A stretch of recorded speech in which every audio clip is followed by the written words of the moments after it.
esse projeto do 24, e eu acho que é muito importante para nossas comunidades, aquelas pessoas mais carentes, aqueles bairros que precisam e que saem trabalhar todos os dias, levantar às 5 da manhã, pegar aquele ônibus e vir até as empresas, então é muito importante. Mas o que eu quero mesmo é agradecer o prefeito Adiló, que ele fez ontem à tarde, segunda-feira, uma coletiva, né? Fez uma coletiva com a imprensa, aonde a nossa sociedade, hoje pela manhã, já tinha outra visão do projeto. Quantas pessoas já me ligaram?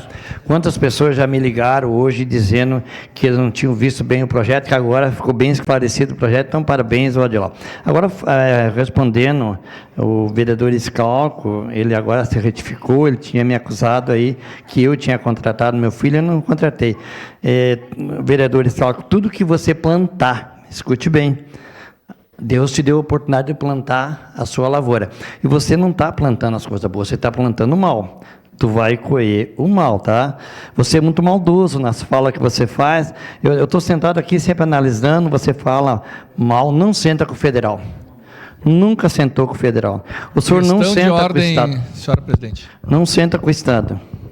Pois não, artigo, vereador. Artigo 119, 219, senhora presidente, eu considerei como uma ameaça Considerei como uma ameaça a fala do vereador. 219, inciso 2º. Não existe isso, 219.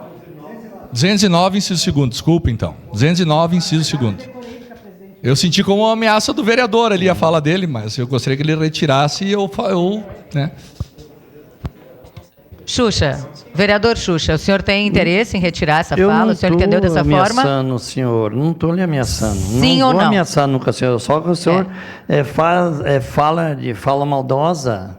Isso o senhor mesmo dá para ver. Então, eu não vou retirar. Assim, ó, o senhor não senta com o federal. O senhor não senta com o Estado. Não senta com a comunidade. Com os servidores públicos, o senhor não consegue sentar. Então, vai ser difícil a sua plantação, a sua lavoura, a maneira que o senhor está plantando. Eu acho que vai ser bem difícil para o senhor. Obrigado. Desculpa. Eu voto sim, desculpa. Para declarar.